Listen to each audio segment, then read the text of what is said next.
ഭാരതീയ ഇതിഹാസമായ രാമായണത്തിൽ ഏറ്റവും കൂടുതൽ വിമർശനങ്ങൾ ഏറ്റുവാങ്ങേണ്ടി വന്ന ഒരു കഥാപാത്രമാണ് കൈകേയി. ആർക്കു വേണ്ടിയാണോ ഇത്രയും വിമർശനങ്ങൾ ഏറ്റുവാങ്ങേണ്ടി വന്നത്, ആ പുത്രൻ തന്നെ നീചയെന്ന് വിളിക്കുന്നത് കേൾക്കേണ്ടി വരുന്നുണ്ട് ആ മാതാവിന്. രാമായണത്തിൽ കൈകേയിയെ കുറ്റം പറയാത്ത ഒരാളെയുള്ളൂ, അത് ശ്രീരാമൻ. ദശരഥ മഹാരാജാവ് ദക്ഷിണ കോസല രാജാവിൻ്റെ പുത്രി കൗസല്യയിൽ അനുരക്തനായി അവരെ വിവാഹം ചെയ്ത് ഏറെ വർഷങ്ങൾ കഴിഞ്ഞിട്ടും ഒരു കുഞ്ഞ് ജനിക്കാത്തതിനാൽ തൻ്റെ മിത്രമായ കേകയ രാജാവ് അശ്വപതിയോട് കേകയ രാജപുത്രിയായ കൈകേയിയെ തനിക്ക് വിവാഹം ചെയ്തു തരുവാൻ ആവശ്യപ്പെട്ടു. കൈകേയിൽ ജനിക്കുന്ന പുത്രനെ രാജാവായി വാഴിക്കണം എന്ന വാഗ്ദാനത്തോടെ അശ്വപതി അതിന് സമ്മതമൂളുകയും ചെയ്തു. അങ്ങനെ ദശരഥ മഹാരാജാവിൻ്റെ പത്നിയായി എത്തിയ കൈകേയിയോടൊപ്പം മന്ദര എന്ന ദാസിയും ഉണ്ടായിരുന്നു. ബുദ്ധിമതിയും ത്യാഗശീലയുമായ ഭാര്യയായിരുന്നു കൈകേയി. ദശരഥ മഹാരാജാവ് നയിച്ച പല യുദ്ധങ്ങളിലും അദ്ദേഹത്തിൻ്റെ തേരാളിയായി ഒരു നല്ല കുതിരസവാരിക്കാരി കൂടിയായ കൈകേയിയും ഉണ്ടായിരുന്നു. ദശരഥന് ഏറ്റവും പ്രിയമേറിയ പത്നി കൈകേയിയായിരുന്നു. രാമായണ ഇതിഹാസത്തിൽ ഉടനീളം പ്രത്യക്ഷപ്പെടുന്ന കഥാപാത്രമല്ലെങ്കിലും കഥാഗതിയെ പൊടുന്നനെ വഴിതിരിച്ചുവിട്ട കഥാപാത്രമായിട്ടാണ് കൈകേയി അറിയപ്പെടുന്നത്. ദേവാസുര യുദ്ധത്തിൽ ദേവപക്ഷത്തെ സഹായിക്കാനായി എത്തിയ ദശരഥ മഹാരാജാവ് ഒരേ സമയം 10 ദിക്കുകളിലേക്ക് അഭിമുഖമായി നിന്നുകൊണ്ട് അസുരന്മാരോട് പോരാടിയും ഇങ്ങനെ സർവാഭിമുഖമായി തേരുപയോഗപ്പെടുത്തിയതിൻ്റെ ഉലച്ചിൽ നിമിത്തം തേർ ചക്രത്തിൻ്റെ നടുവിലെ ചക്രമിളകി രഥം തകർന്നു വീഴുമെന്ന ഘട്ടമെത്തിയപ്പോൾ രാജാവിനെ അത് കാട്ടി പരിഭ്രമിപ്പിക്കാതെ സ്വന്തം ചൂണ്ടാണി വിരൽ ശ്രദ്ധയോടെ ചേർത്ത് നിർത്തി യുദ്ധം അവസാനിക്കും വരെ തേരിൻ്റെ കോട്ടം തീർത്തതും കൈകേയിയായിരുന്നു.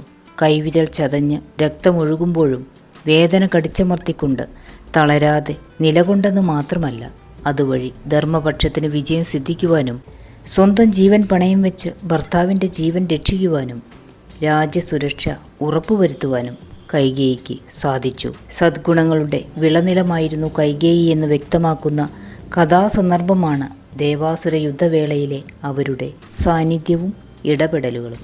മായായുദ്ധപടുവായ ശംഭാസുരനെ വധിച്ച് വിജയശ്രീലാളിതനായ ദശരഥൻ കൈകേയിയുടെ ആത്മധൈര്യം നിറഞ്ഞ പ്രവൃത്തി കണ്ട് സന്തുഷ്ടനായി അഭിനന്ദനപൂർവ്വം 2 വരങ്ങൾ ചോദിച്ചുകൊള്ളുവാൻ ആവശ്യപ്പെട്ടു. എന്നാൽ തനിക്കിപ്പോൾ വരങ്ങളൊന്നും ആവശ്യമില്ലെന്നും പിന്നീട് ഉചിത സന്ദർഭത്തിൽ വരങ്ങൾ ആവശ്യപ്പെട്ടു കൊള്ളാമെന്നുമായിരുന്നു കൈകേയിയുടെ മറുപടി. അത്യുന്നത മാതൃഭാവത്തിൽ നിന്ന് കൈകേയി അധപ്പതിച്ചത് തോഴിയായ മന്ദരയുടെ ഏഷണിയുടെ സ്പർശനമേറ്റതിനാലാണ്. മന്ദരയും കൈകേയിയും തമ്മിലുള്ള ബന്ധം രാമായണത്തിലെ ഒരു പ്രധാന ഏടു തന്നെയാണ്. മന്ദരയുടെ പ്രകൃതം പ്രായം ഏറെയുണ്ട്, കൂനിക്കൂടിയാണ് നടപ്പ്. കൈകേയി വളർത്തമ്മയുടെ സ്ഥാനത്തായാണ് മന്ദരയെ കരുതിയിട്ടുള്ളത്. കൈകേയിയുടെ ജീവനായ മന്ദരയുടെ അഭിപ്രായവും ഉപദേശവും കൈകേയി തള്ളിക്കളയാറില്ല. എന്ത് കാര്യത്തിലും ഭർത്താവ് തന്നോട് ആലോചിച്ച് മാത്രമേ എന്ത് പ്രവൃത്തിയും ചെയ്തിരുന്നുള്ളൂ എന്ന ഒരു വിശ്വാസം കൈകേയിക്കുണ്ടായിരുന്നു. എന്നാൽ ശ്രീരാമനെ അഭിഷേകം ചെയ്യാനുള്ള ദശരഥ മഹാരാജാവിൻ്റെ തീരുമാനം കൈകേയി അറിഞ്ഞിട്ടുണ്ടായിരുന്നില്ല.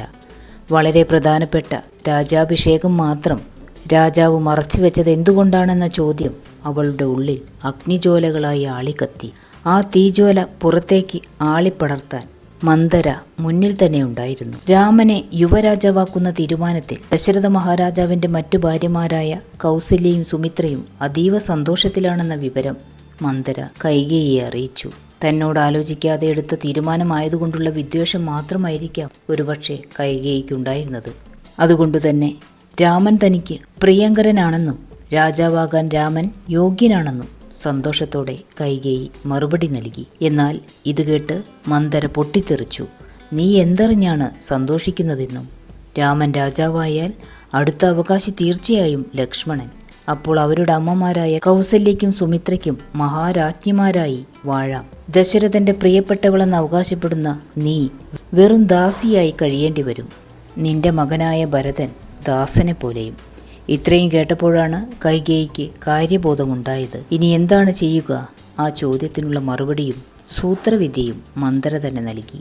പണ്ട് പിന്നീട് ആവശ്യപ്പെടാമെന്ന് പറഞ്ഞ ആ 2 വരങ്ങളാണ് മന്ദര ഇവിടെ എടുത്തിട്ടത്. ആ വരങ്ങൾ ചോദിക്കേണ്ട സമയമായിരിക്കുന്നു എന്ന് മന്ദര ഓർമ്മിപ്പിച്ചു. ഭരതനെ യുവരാജാവാക്കാനും രാമനെ 14 വത്സരം വനവാസത്തിന് അയക്കാനും എന്നിങ്ങനെയുള്ള 2 വരങ്ങൾ ചോദിക്കാൻ കൈകേയിയോട് മന്ദര ആവശ്യപ്പെട്ടു. അത്രയ്ക്ക് വേണോ എന്ന ശങ്കയുണ്ടായി കൈകേയിക്ക്. എങ്കിലും മന്ദരയുടെ വീണ്ടും വീണ്ടുമുള്ള ഉപദേശങ്ങൾക്ക് മുൻപിൽ കൈകേയിക്ക് ആരും വെറുത്തുപോകുന്ന അത്തരമൊരു തീരുമാനമെടുക്കേണ്ടി വന്നു. മന്ദരയെക്കൊണ്ട് ഇത്രയും ഏഷണി പറയിക്കുന്നത് സരസ്വതീ ദേവിയാണെന്നും കഥയിൽ പറയുന്നു. കാരണം ശ്രീരാമൻ യുവരാജാവായാൽ രാജ്യസുഖങ്ങളിൽ മുഴുകിപ്പോകുമോ എന്ന ഭയം ദേവന്മാർക്ക് ഉണ്ടായിരുന്നെന്നും ലോകോപദ്രവകാരികളായ രാക്ഷസന്മാരെയും അവരുടെ നേതാവായ രാവണനെയും വധിക്കാൻ സുഖങ്ങളിൽ മുഴുകിപ്പോയാൽ ശ്രീരാമന് കഴിയാത്ത അവസ്ഥ വരുമെന്നുമുള്ള ചിന്തകളാൽ ദേവന്മാർ പ്രത്യേക യോഗം വിളിച്ചുകൂട്ടി സരസ്വതീ ദേവിയെ ചുമതലപ്പെടുത്തിയത് കാരണമാണ് മന്ദരയ്ക്ക് അത്തരത്തിൽ പറയാൻ തോന്നിച്ചതെന്നും കഥയിൽ പറയുന്നു.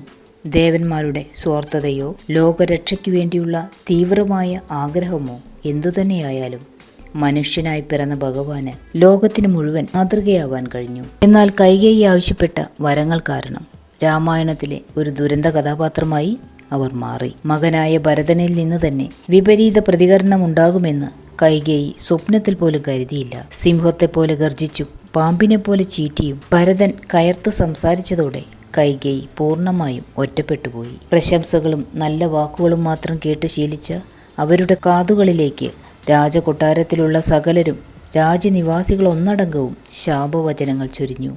ലോകം മുഴുവൻ എതിരു നിന്നിട്ടും മുന്നോട്ട് വച്ച കാൽ പിന്നോക്കം വയ്ക്കുവാൻ കൈകേയി തയ്യാറായില്ല എന്നുള്ളതും എടുത്തു പറയേണ്ടതാണ്. ഒരിക്കൽ ഭർത്താവിൻ്റെ ജീവൻ രക്ഷിച്ച അതേ കൈകേയി തന്നെയാണ് നിരന്തരമായ സമ്മർദ്ദങ്ങളിലേക്ക് തള്ളിവിട്ട് ഭർത്താവിൻ്റെ മരണത്തിന് കാരണമായതും. വസിഷ്ഠ മഹർഷി പോലും ദുഷ്ടേ, നിശാചരി, ദുർവൃത്ത മാനസേ, കഠോരശീലെ എന്ന് വിളിച്ച് കൈകേയിയെ വിമർശിക്കുന്നുണ്ട്. എന്തൊക്കെയായാലും മന്ദരയുടെ സംസർഗമാണ് കൈകേയിയുടെ ധാർമ്മികാധപതനത്തിന് കാരണമായത്. ദുഷ്ടജനങ്ങളുമായുള്ള സമ്പർക്കം വർജിക്കണം എന്നതാണ് കൈകേയിയുടെ കഥയിൽ നിന്ന് നാം ഉൾക്കൊള്ളേണ്ടത്. രാവണവധത്തിനു ശേഷം അയോധ്യയിലേക്ക് മടങ്ങിയെത്തുന്ന ശ്രീരാമനെ സ്വീകരിക്കാൻ മുൻനിരയിൽ തന്നെ കൈകേയി ഉണ്ടായിരുന്നു. ഭാര്യയും അമ്മയും എന്ന നിലയിൽ ഒരു സ്ത്രീയുടെ ഭിന്നമുഖങ്ങൾ കൈകേയിയിൽ കാണാൻ കഴിയുന്നു. പശ്ചാത്താപമാണ് യഥാർത്ഥ പ്രായശ്ചിത്തമെന്ന് തിരിച്ചറിഞ്ഞ വിവേകമതിയായ പുതിയൊരു കൈകേയിയെ പിന്നീട് കാണാൻ കഴിഞ്ഞിട്ടുണ്ട്.